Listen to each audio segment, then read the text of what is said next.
గురుభ్యో నమః.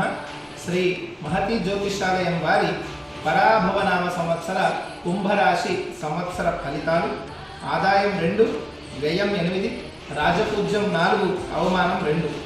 ఈ సంవత్సరం కుంభరాశి వారికి శని గోచారం. ఈ సంవత్సరం శని మీనరాశిలో 2వ స్థానంలో సంచరిస్తున్నాడు. కుటుంబ ఆర్థిక పరిస్థితుల విషయాల్లో ఆచితూచి అడుగు వేయాలి. గురు సంచారం జూన్ 2వ తేదీ నుండి 6వ స్థానంలో శత్రు స్థానంలో సంచరిస్తున్నాడు.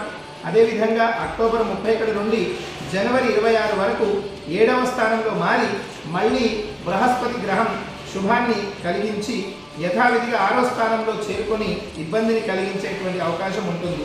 వృత్తిపరంగా జూన్ 2 వరకు అనుకూలమైనటువంటి వాతావరణం ఉంటుంది.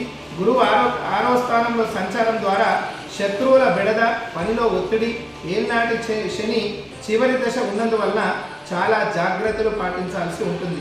ముఖ్యంగా కేతు 7వ స్థానంలో ఉన్నంత కాలం డిసెంబర్ 6 వరకు గుడ్డిగా ఎవరిని నమ్మకూడదు. మన స్వీయ నియంత్రణలో ఉండాలి.